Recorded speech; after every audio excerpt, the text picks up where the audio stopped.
Help you educational and charitable trust की ओर से आज मुझे जनसंख्या वृद्धि और महिलाओं के उत्थान के विषय पे बोलने का मौका दिया गया है। हेल्प यू ट्रस्ट वैसे भी सामाजिक रूप से काफ़ी अग्रणी भूमिका निभा रहा है। सामाजिक जागरूकता, जो कुरीतियाँ हैं, जो हमारे समाज की विकृतियाँ हैं, उनके जन जागरण में अपनी विशिष्ट भूमिका का निर्वहन कर रहा है। और help you educational and charitable trust आज लखनऊ का एक जाना माना एनजीओ है जो सामाजिक गतिविधियों, सामाजिक कुरीतियों के जन जागरण में अपनी भूमिका का निर्वहन कर रहा है।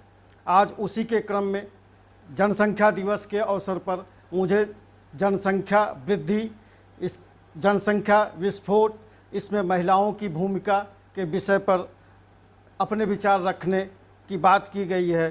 तो इसमें सबसे पहले मैं कहना चाहूँगा कि जनसंख्या विस्फोट है, वरदान है या अभिशाप है। जनसंख्या कभी वरदान हो सकती है तो कभी अभिशाप हो सकती है, ऐसा एक धारणा है हमारे समाज में।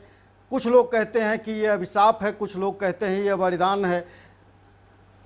पुरातन काल से कहा गया है कि बहुत दिनों से हम सुनते आ रहे हैं कि हमारी जनसंख्या बहुत ज़्यादा है, 140 करोड़ के आसपास पहुंच चुकी है। संयुक्त राष्ट्र संघ की तरफ से रिपोर्ट जारी हुई है अप्रैल में, और अप्रैल में हमको बताया गया कि हम दुनिया में नंबर 1 हो गए हैं। दुनिया में नंबर 1 हो गए हैं। वो जनसंख्या जो हमारी स्वतंत्रता के समय लगभग 36 करोड़ के आसपास थी, वो आज बढ़ते बढ़ते 124 करोड़ से ऊपर हम जाके 144 करोड़ पे पहुंच गए हैं। ये हमें देखना होगा। इसमें सबसे पहले हम आते हैं कि इसके आखिर में सिद्धांत क्या है। जनसंख्या के बारे में सबसे महत्वपूर्ण सिद्धांत जो दिया है, इकोनॉमिक्स से टीचर थे, ब्रिटेन के रहने वाले थे, मिस्टर माल्थस। माल्थस ने जनसंख्या वृद्धि का एक अपना नियम दिया है।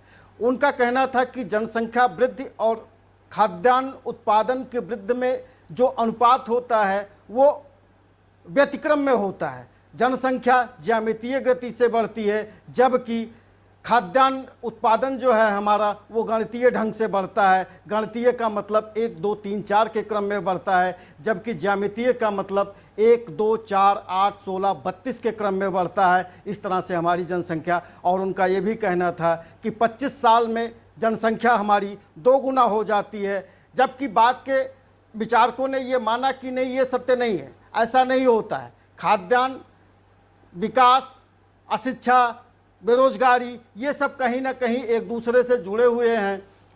माल्थस उस समय के 1798 के आसपास अपना सिद्धांत दिया था। उस समय ब्रिटेन पाश्चात्य जगत में औद्योगिक क्रांति का बोलबाला था। औद्योगिक क्रांति चल रही थी, कहीं भूखमरी थी, कहीं बेरोजगारी थी। उसके निराकरण के लिए पाश्चात्य देश अपना रास्ता खोज रहे थे। उसी क्रम में हम भारत में आते हैं, अपने आप को भारत में संदर्भित करते हैं। हमारी जनसंख्या में हम नंबर 1 पे पहुंच गए हैं। नंबर 1 में पहुंचने से यहाँ सबसे बड़ी बात यह है कि हमें महिलाओं के बारे में कहा गया, जो कि आधी जनसंख्या होनी चाहिए, 50%। भारत देश की नारी शक्ति, मातृशक्ति आधी होने से कम है। हम देख रहे हैं कि लगातार 1911 से हमारी जनगणना शुरू हुई है, यद्यपि 1921 में नहीं हो पाई कोरोना के कारण, लेकिन 1911 से लगातार हम देख रहे हैं कि किसी भी वर्ष में हमारी बच्चियों का लिंग अनुपात कम रहता है बच्चों की अपेक्षा। ऐसा क्यों होता है? कहीं ना कहीं इसमें हमारी सामाजिक जो जागरूकता है उसकी कमी है, अवसरों की कमी है। इसके लिए हम तमाम चीज़ों पर ध्यान देते हैं। जनसंख्या वृद्धि लगातार होती है। इसका क्रम यह है कि जब देश अविकसित होता है तब जनसंख्या वृद्धि नहीं होती है। जनसंख्या वृद्धि जब देश विकासशील होता है तब सबसे ज़्यादा होती है। जब देश विकसित हो जाता है तब जनसंख्या वृद्धि स्थिर हो जाती है। भारत आज की तारीख में एक विकासशील देश है। विकासशील देश के क्रम में इसकी जनसंख्या बहुत तेज़ी से बढ़ रही है। अभी हमने देखा कि कैसे 36 करोड़ 1947 1951 की जनसंख्या बढ़ते बढ़ते आज 140 करोड़ के आसपास पहुंच गई है। तो ये एक तरीके से विस्फोट की स्थिति है, लेकिन इसमें ध्यान देने की बात है कि हमारे पास जो जनसंख्या है, जो जनसंख्या का एक बड़ा वर्ग है वो युवा वर्ग है। जनसंख्या के 3 भाग होते हैं, एक बाल किशोर तक के 18 साल तक के उम्र के लोग, दूसरा 60-65 साल के ऊपर के लोग। 60-65 साल के ऊपर के लोग हों या 18 साल के नीचे के लोग हों, इनको हम कार्यकारी वर्ग में नहीं रखते हैं। जो श्रम शक्ति होती है वो 18 से लेकर 65 साल के बीच में ही होती है, और यह वर्ग हमारे देश में बहुत व्यापक है। और इसी के कारण 1914 में जब चुनाव हो रहा था तो एक विचार सामने आ रहा था कि जो हमारी जनसंख्या हमारे विकास में आज बाधा बनी हुई है, उसको कहीं ऐसा क्या किया जाए कि हम इस बाधा को एक अभिशाप में बदल सकें, अभिशाप से एक वरदान में बदल सकें। और उसका उपाय ढूंढना हमारा काम है, हमारे समाज का काम है, हमारे राष्ट्र का काम, हमारे राष्ट्र के नेतृत्व का काम है। और कहीं ना कहीं राष्ट्रीय नेतृत्व इस बारे में प्रयास कर रहा है कि कैसे उस अभिशाप को हम वरदान की तरफ ले जाएं। आज हम देखते हैं कि हमारी शिक्षा व्यवस्था, हमारी चिकित्सा व्यवस्था, हमारी बेरोजगारी कहीं न कहीं से नीतियों से सुधार के दशा में चल रही है। हमारा देश विकासशील से विकसित की तरफ बढ़ रहा है। जैसे जैसे हमारा देश विकासशील से विकसित की तरफ बढ़ेगा, वैसे वैसे जनसंख्या जो आज विस्फोटक दशा में है, लगभग 2011 के आसपास जो जनगणना थी हमारी, उस समय 2.1 की दर से हमारी जनसंख्या बढ़ रही थी, जबकि इससे पहले 2.3 थी। और तमाम विचारकों का मानना है कि जब जनसंख्या अति पे होती है तो ये 2 से लेकर 2.6 तक की गति से बढ़ती है। इसके बाद वो ऑटोमेटिक अपने आप स्वतः घटने लगती है। ये इसकी विकास दर जो होती है एक पहाड़ की चोटी की तरह होती है। जैसे हम पहाड़ की चोटी पे जाते हैं तो धीरे धीरे धीरे धीरे करके हम पहाड़ की चोटी पे पहुंचते हैं, और जब चोटी पे पहुंच जाते हैं तो वहाँ हमें सब कुछ बराबर दिखाई पड़ता है। और जब हम फिर वहाँ से दूसरी तरफ चलते हैं तो धीरे धीरे हम उतार पे आते हैं। तो भारत आज विकासशील देश है, जबकि दूसरी तरफ स्वीडन, नीदरलैंड, डेनमार्क, ये सब विकसित देश हैं, सिंगापुर, ये सब विकसित देश हैं। और इन्होंने उस स्थिति को प्राप्त कर लिया है जहां हम अभी जाना चाह रहे हैं। जो हम उम्मीद करते हैं, आशा करते हैं कि 2047-2050 के आसपास पहुंच जाएंगे। जब हमारा देश विकसित हो जाएगा तो कहीं ना कहीं हमारा जनसंख्या वृद्धि अनुपात भी अपने आप स्वतः स्थिर हो जाएगा, स्वतः जागरूकता बढ़ जाएगी। कैसे?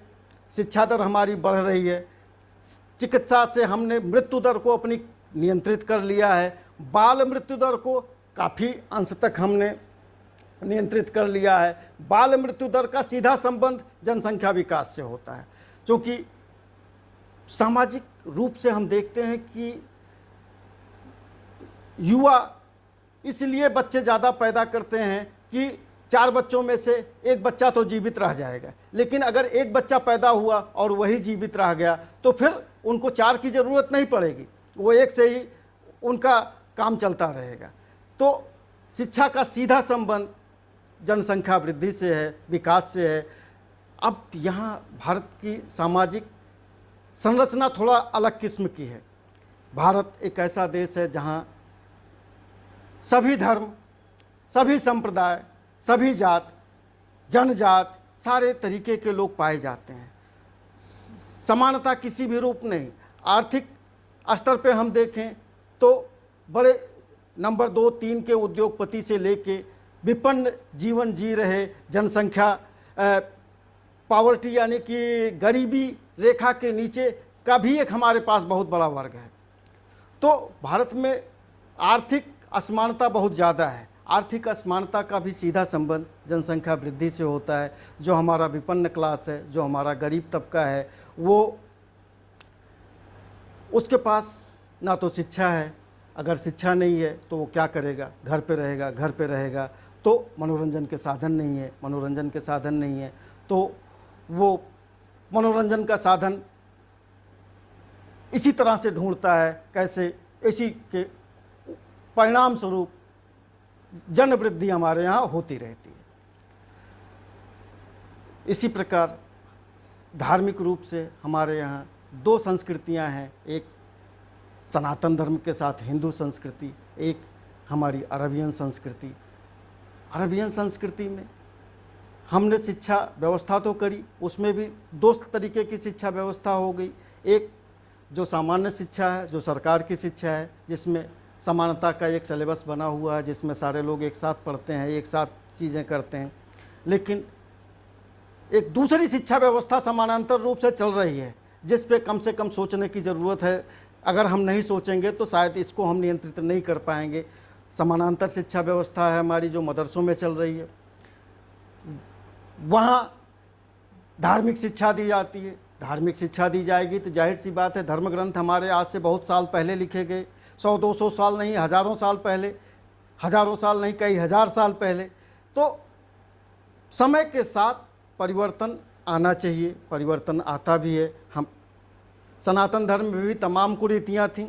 ईश्वरचंद्र विद्यासागर, दयानंद सरस्वती, राजा राम मोहन राय, इन तमाम लोगों ने मिल करके सनातन धर्म की जो कुरीतियाँ थीं उनको समाप्त करने का प्रयास किया। वो कुरीतियाँ धीरे धीरे करके समाप्त हो गईं। उन कुरीतियों के समाप्त होने के बाद हम एक गण्य भूमिका में जाने की तरफ बढ़ गए। लेकिन दूसरी तरफ है कि एक बड़ा तबका है, बड़ा समाज है, जो धार्मिक शिक्षा से आगे बढ़ने की नहीं सोच रहा है, जबकि वो ज़रूरत इस बात की है कि धार्मिक शिक्षा के बजाय सामान्य शिक्षा पर जोर दें। अगर सामान्य शिक्षा पर जोर देंगे तो वैज्ञानिक, डॉक्टर, चिकित्सक, बड़े बड़े प्रोफेसर पैदा होंगे। और अगर हम सिर्फ उनको धार्मिक शिक्षा देंगे तो मौलवी ही पैदा होंगे, पंडित जी ही पैदा होंगे, फादर ही पैदा होंगे। तो धार्मिक शिक्षा का अपना एक ज़रूरत है, लेकिन उसकी ऐसी आवश्यकता नहीं है कि वो सारे समाज पे रूल करे। धार्मिक शिक्षा की ज़रूरत है, हमें सब कुछ पढ़ती है, हम भी पढ़ते हैं। अब इसी सुधार का परिणाम था, चाहे वो किसी के तरीके से था। हमारे स्कूलों में, सामान्य स्कूलों में गीता का शिक्षा नहीं दी जाती है, रामायण की शिक्षा नहीं दी जाती है। लेकिन जो धर्म आधारित समानांतर शिक्षा है, वहाँ उसी की शिक्षा दी जाएगी, जिसकी आवश्यकता उतनी नहीं है जितनी दी जा रही है। अगर हम सिर्फ धार्मिक बातें ही करेंगे, तार्किक बातें नहीं करेंगे, सोचेंगे नहीं, हम कांट ह्यूम का दर्शन नहीं देखेंगे, तो हम कहाँ से संशयवाद ले आएंगे? क्योंकि ज्ञान का जनक, ज्ञान की जननी तो वही है जब हम ये कहते हैं कि ऐसा क्यों है। तर्क जहाँ है, जब हम संशय करते हैं। लेकिन यहाँ समानांतर शिक्षा व्यवस्था में ये कमी है, और इसको हमारी सरकार को, हमारे समाज को सोचना होगा। अगर हम इसको नहीं सोचेंगे तो हम विस्फोट की दशा में जो ये असमानता है ये और बढ़ जाएगी, और इसका असर क्रिया प्रतिक्रिया से हर तरफ होता है। हम देख सकते हैं कि अगर लोग आजकल तमाम जगहों पे तमाम बातें कही जा रही हैं कि साहब उनकी जनसंख्या बढ़ रही है, इनकी जनसंख्या बढ़ रही है, तो एक दूसरे की प्रतिक्रिया में हम जनसंख्या बढ़ाते चले जाएंगे। नहीं कर सकते ऐसा, क्योंकि हमें अपने राष्ट्र, अपने देश, अपने समाज को आगे ले जाना है, विकसित बनाना है। हमारे पास जो है उसी को हम कैसे सबसे अच्छा कर सकें, और उसके लिए तर्कपूर्ण शिक्षा जो सरकार की नीतियों के द्वारा लाई गई है, एक सिलेबस है जिससे आज की डेट में हमारे तमाम वैज्ञानिक, चाहे वो महिलाएं हों चाहे वो पुरुष हों, बिना लैंगिक भेदभाव के विश्व के सबसे अग्रणी पंक्ति में खड़े हैं। आज हमारे देश से शिक्षा पाए हुए लोग, चाहे वो नारी शक्ति हो चाहे पुरुष हो, विश्व पटल पर कहीं भी आप देखेंगे तो कोई भी बड़ी कंपनी होगी, गूगल, फेसबुक, ट्विटर, सब में बड़े बड़े चीफ एग्जीक्यूटिव ऑफिसर सब हमारे यहाँ से निकले हुए लोग हैं। लेकिन अब उसमें जो हमारी ये समानांतर शिक्षा है ये पीछे होती जा रही है। अब समानांतर शिक्षा व्यवस्था में वो सुधार करना नहीं चाहते, सुधार तो करना पड़ेगा, लेकिन वो सुधार कैसे होगा? उसी समाज के लोग जब आगे आके कहेंगे कि नहीं ये चीज़ गलत है और इसको हमें सुधारना होगा, इसको हमें हर चीज़ लाइन बाय लाइन कहीं से ही नहीं हो सकती। चाहे वो हमारा रामचरितमानस हो, भाई वो 1400 ईस्वी में लिखा गया, 1400 से 2100 तक 2023 तक आते आते हमने काफ़ी परिवर्तन किया है। बीच में तमाम चीज़ें आ गई। अब हम उसमें खोजेंगे कि साहब कंप्यूटर कहाँ है, मोबाइल कहाँ है, तो उसमें नहीं मिलेगा। लेकिन अब मोबाइल कैसे चलाया जाए ये वहाँ नहीं लिखा है, तो हर चीज़ पे हम उसको नहीं, लेकिन एक व्यवस्था के लिए हम उसको देख सकते हैं। तो इसलिए प्रगतिशील शिक्षा की ज़रूरत है। प्रगतिशील शिक्षा अगर हमारे समाज में आएगी, प्रगतिशील शिक्षा के माध्यम से हम अपनी जनसंख्या को नियंत्रित भी करेंगे, विकसित भी करेंगे। जहाँ विस्फोट की दशा है उसको हम विकसित करेंगे और उसको आगे ले जाएंगे, अपने देश को आगे ले जाएंगे। और जो एक बड़ी गरीबी रेखा से नीचे एक जमात हमारी रह रही है, उसको हम इसी क्रम में गरीबी रेखा से ऊपर ले आएंगे। अच्छा, इसमें जनसंख्या नियंत्रण में जो विशेष योगदान है वो महिलाओं का है, क्योंकि महिलाओं को माना जाता है कि हमारे घर की पहली गुरु, पहली शिक्षा माता से मिलती है, तो उसके लिए वहाँ से हमको समानता देनी होगी। हर तरीके से अगर महिलाएं अग्रणी भूमिका निभाएंगी तो नारी शक्ति हमारी अगर आगे होकर मुखर होकर बात करेगी तो कहीं ना कहीं परिवार हमारा सुदृढ़ होगा। परिवार सुदृढ़ होगा तो समाज सुदृढ़ होगा, समाज सुदृढ़ होगा तो राष्ट्र सुदृढ़ होगा, राष्ट्र सुदृढ़ होगा तो विश्व सुदृढ़ होगा, और विश्व सुदृढ़ होगा तो हम विकसित भी बनेंगे। हमारी जनसंख्या जो विस्फोट है की स्थिति में है वो नियंत्रित भी हो जाएगी। और स्वतः हम देखेंगे कि कैसे जो हमारे लिए आज की दशा में वरदान अभिशाप बनी हुई है, पता चलता है कि साहब हम उसके भरण पोषण में ही हमारी सारी एनर्जी लगी जा रही है। हमको प्लान करना होता है, नियोजन करना होता है, 140 करोड़ जनसंख्या को खिलाने की व्यवस्था। अरे हमारे परिवार में 4 लोग हैं, 10 लोग हैं, हमें उनकी व्यवस्था देखनी होती है। हम एक दावत करते हैं 200 लोग, 500 लोग की, तो उसकी व्यवस्था देखनी पड़ती है। और यहाँ तो प्रबंधन करना है कि साहब 140 करोड़ लोगों को शाम को सुबह का भोजन मिलना चाहिए, नाश्ता मिलना चाहिए। कैसे मिलेगा? तो और हमारे पास भूभाग जो है वो सीमित है। अब भूभाग सीमित है, खाद्यान्न उत्पादन हम एक लिमिट तक ही कर सकते हैं, उसको बढ़ा सकते हैं। कैसे बढ़ाएंगे? कितना बढ़ेगा? वो गणितीय क्रम में ही बढ़ेगा, ज्यामितीय क्रम में नहीं बढ़ेगा। तो इसके लिए हमें जनसंख्या को नियंत्रित करके उसको एक समानता के आधार पे तर्कपूर्ण शिक्षा देते हुए देश के योगदान में उसको लगाना होगा। अच्छा, ये चक्रक रहता है, सर्कल बना है कि साहब गरीब हैं तो उनके पास उद्योग धंधे नहीं हैं तो वो बेरोजगार हैं तो वो करेंगे क्या? घर में बैठे रहेंगे तो फिर जनसंख्या बढ़ाएंगे। तो ये चक्रक है, सर्किल है। इस सर्किल को हमें तोड़ना होगा और इसके लिए विश्व विचारकों ने, भारत के नीति निर्माताओं ने एक राष्ट्रीय जनसंख्या नीति बनाई हुई है। इसके लिए तमाम नियंत्रण के एक तो प्राकृतिक नैसर्गिक उपाय हैं, जैसे हमारा कोरोना आया वो उपाय कर गया, लाखों लाख लोग मारे गए, पूरे विश्व पे कई लाख नहीं रहे। दूसरा है कि हम ये कृत्रिम रूप से भी रोक सकते हैं, चिकित्सीय रूप से रोक सकते हैं। इसके लिए भारत के नीति निर्माताओं ने जनसंख्या नियंत्रण और जनसंख्या विकास दोनों के लिए अपना एक उपाय बनाया हुआ है। आज हमारे चिकित्सालयों में गर्भ निरोध के तमाम उपाय डॉक्टरों द्वारा वितरित भी किए जाते हैं, बताए भी जाते हैं, जागरूकता फैलाई भी जाती है। कैसे एकाधिक बच्चों का जन्म रोका जाए। हमारी सरकार ने 2 बच्चों का मानक अपना रखा है कि 2 बच्चे ही बेहतर हैं। 2 बच्चे से हम इससे देश को, इस जनसंख्या को कंट्रोल करेंगे, नियंत्रित करेंगे।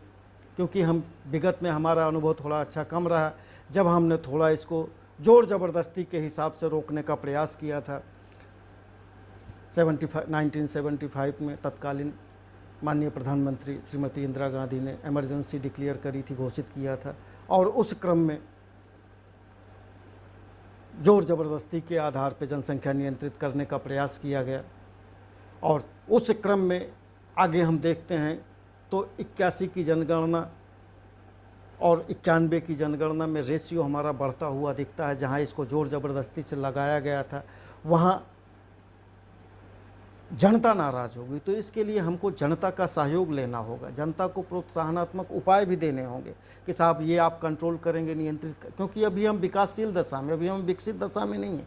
विकसित दशा में तब हम जाएंगे जब, जैसे आज सिंगापुर है, डेनमार्क है, नीदरलैंड है, फ्रांस है, यहाँ सब जनसंख्या स्थिर हो गई, बढ़ नहीं रही। जो कपुल हैं, युगल हैं, वो एक बच्चे से ज़्यादा पैदा नहीं करना चाहते, तो उनकी सरकारें उनको प्रोत्साहनात्मक उपाय करती हैं कि साहब आपको हम अतिरिक्त छुट्टी देंगे, आपके दूसरे बच्चे का सारा खर्चा हम उठाएंगे। जैसे हम नियंत्रित करने के लिए देते हैं वैसे वो बढ़ाने के लिए देते हैं।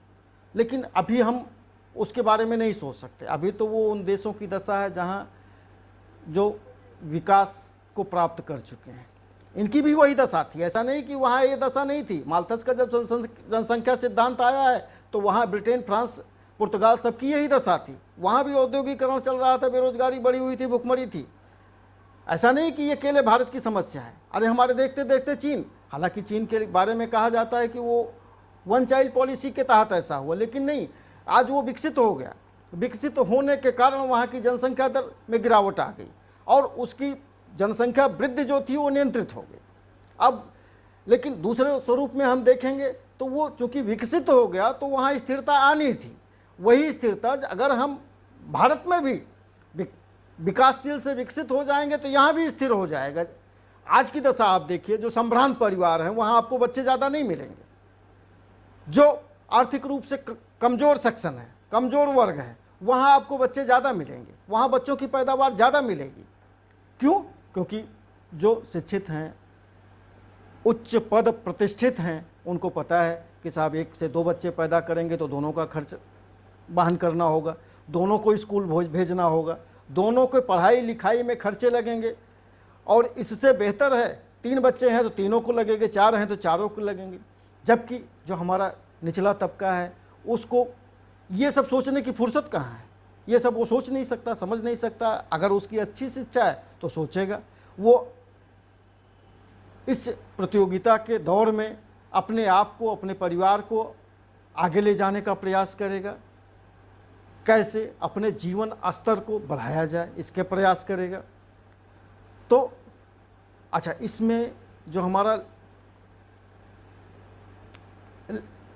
महिलाओं का योगदान है वो ज़्यादा है, क्योंकि गर्भधारण अगर नियंत्रण की बात होती है तो जाहिर सी बात है वो पुरुषों से अपेक्षा ज़्यादा महिलाओं का रोल होता है, क्योंकि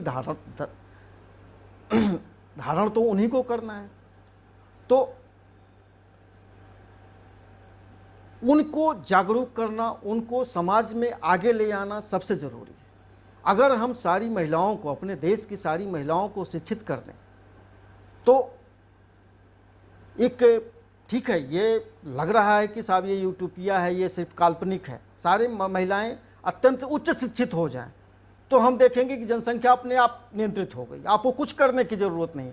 अगर सारी महिलाएं, सारी नारी शक्ति, सारी मातृशक्ति हमारे यहाँ उच्च शिक्षित कर दी जाए तो आप मान के चलिए कि कल से हमारी जनसंख्या कोई समस्या नहीं रह जाएगी। क्योंकि जितनी उच्च शिक्षित महिलाएं हैं वो, एक पहली बात तो वो उच्च शिक्षा के क्रम में उनकी शादी विवाह देर से हुआ तो धारण करने की क्षमता बदली, फिर उन्होंने धारण किया, अब उनको उच्च शिक्षित हैं, अच्छा रोजगार है, तो उनको पता है कि साहब इसको हम बीमार होगा तो हॉस्पिटल ले जाएंगे, अच्छे से अच्छे हॉस्पिटल में इलाज कराएंगे, ये ठीक हो जाएगा। और उनके पास तमाम और भी साधन है मनोरंजन के, तो वो दूसरा, तीसरा, चौथा बच्चा ना तो चाहती हैं। अच्छा, दूसरा, जब लेट मैरिज हुई, लेट शादी हुई, तो क्योंकि शिक्षा लेनी थी, तो इसलिए शिक्षा सबसे ज़्यादा ज़रूरी है। दूसरे नंबर पे चिकित्सा सबसे ज़्यादा ज़रूरी था, शिक्षा और चिकित्सा। और तीसरा, अगर हम महिलाओं को सबसे ज़्यादा शिक्षित कर दें, सारी महिलाएं अगर आज भारत की शिक्षित हो जाएं, तो जनसंख्या वृद्धि हमारी कोई समस्या नहीं रह जाएगी। अगले 10 सालों में हम देखेंगे कि जनसंख्या वृद्धि अनुपात अपने आप गिरावट की दशा में आ गया, विस्फोट से हम। और दूसरा, अगर हमने सबको उच्च शिक्षित बना दिया तो हमारे पास सबसे ज़्यादा कार्यकारी हाथ आ गए, वो कुछ काम करेंगी, कुछ काम करेंगी, तो हमारे राष्ट्र में योगदान बढ़ेगा, उनका श्रम शक्ति हमारी बढ़ेगी। जो हमारे लिए वरदान था वो हमारे लिए, जो हमारे लिए अभिशाप था वो हमारे लिए वरदान हो गया। वरदान,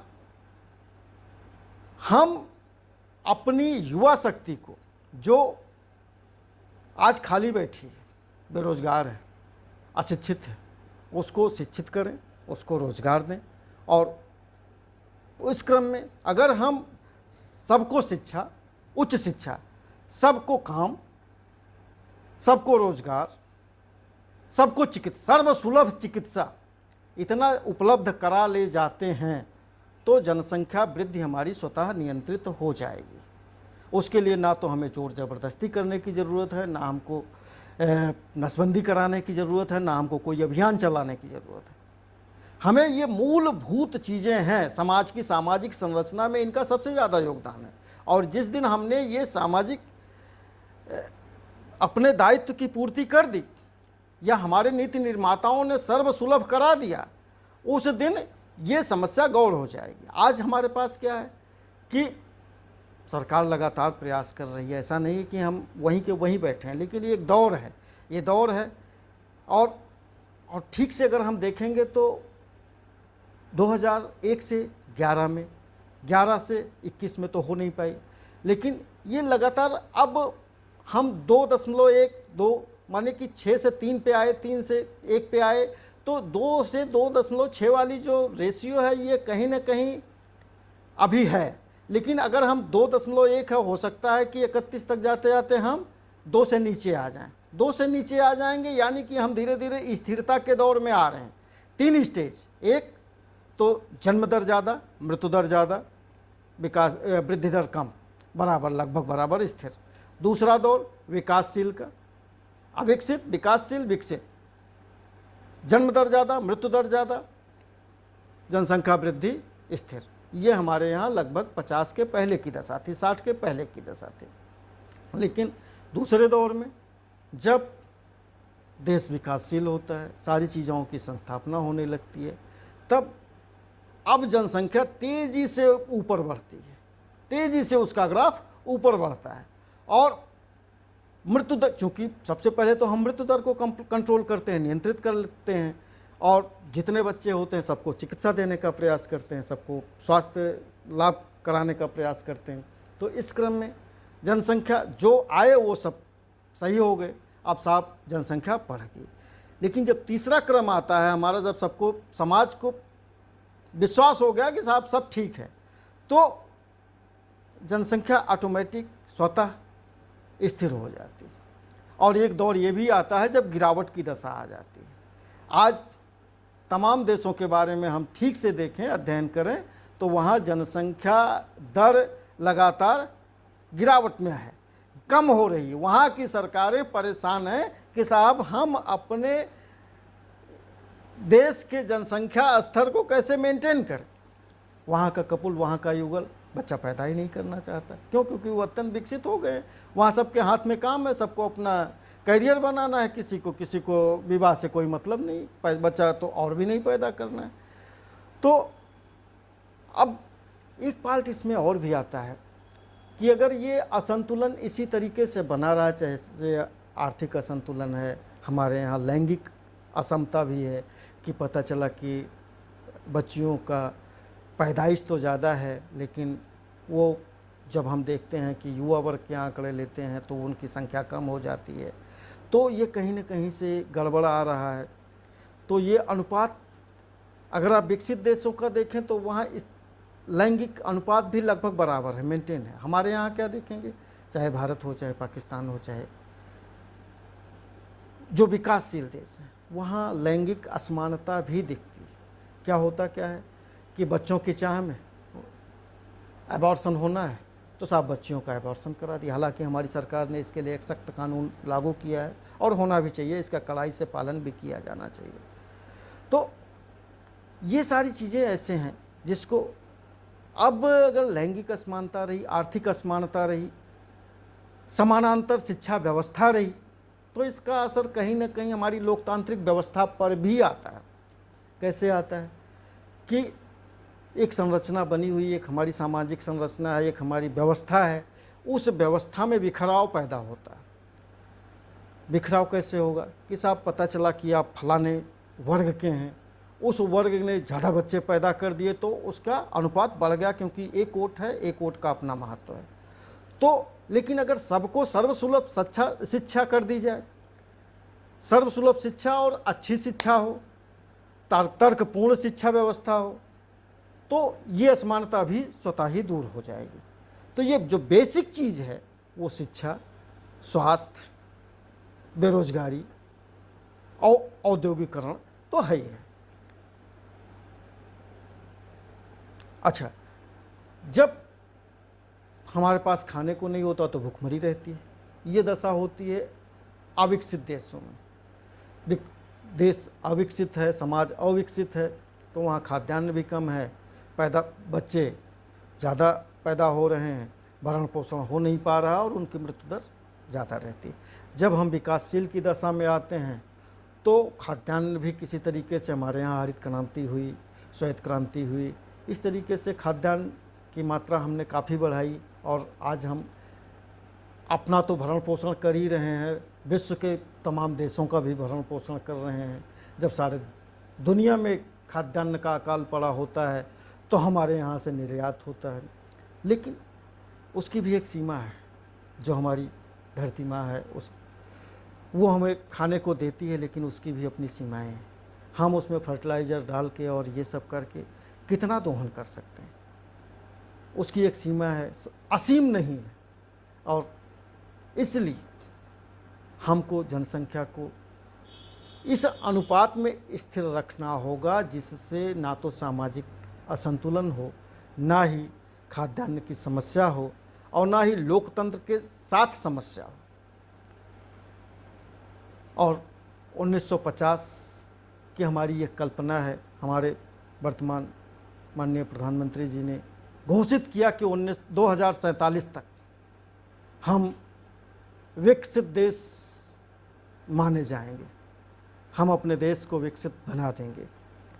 जाहिर सी बात है, ये हमारे देश में जो हमारा एक बड़ा वर्ग है जिसकी उम्र 18 से लेकर 65 साल की है, चाहे वो महिला हो चाहे पुरुष हो, इसी के योगदान से ही संभव होगा। और ये एक सर्वज्ञात है कि हमारे यहाँ कार्यकारी जनसंख्या का अनुपात बहुत ज़्यादा, अन्य देशों से बहुत ज़्यादा है। जैसे हमारा विकसित देश है जापान, उसको हम वृद्धों का देश कहते हैं, क्योंकि वहाँ के लोगों की, वृद्धों की आयु, वहाँ 100 साल के ऊपर के तमाम लोग आपको मिलेंगे। हमारे यहाँ कम मिलते हैं।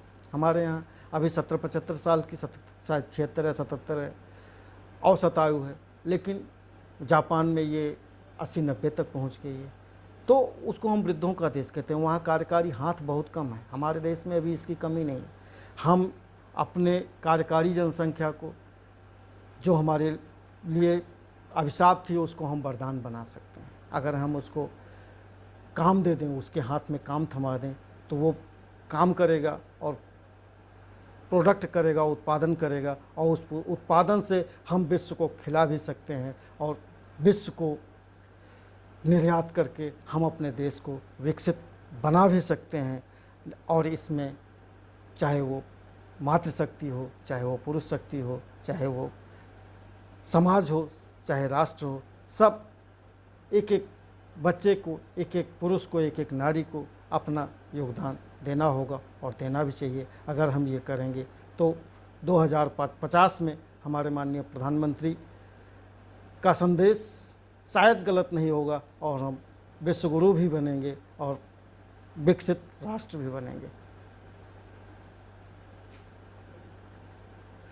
Help you educational and charitable trust की तरफ से हमको यहाँ बोलने का मौका दिया गया, इसके लिए हम उनको आभार व्यक्त करते हैं।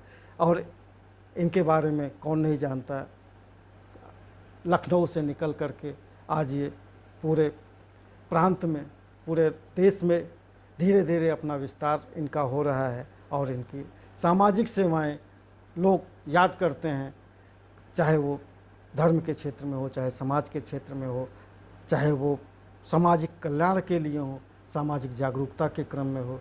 Help you educational and charitable trust लगातार अपना योगदान समाज के उत्थान के लिए, भारत राष्ट्र के उत्थान के लिए, समाज के विकास के लिए अपना योगदान कर रहा है। इसके लिए पुनः मैं इसका आभार व्यक्त करता हूँ।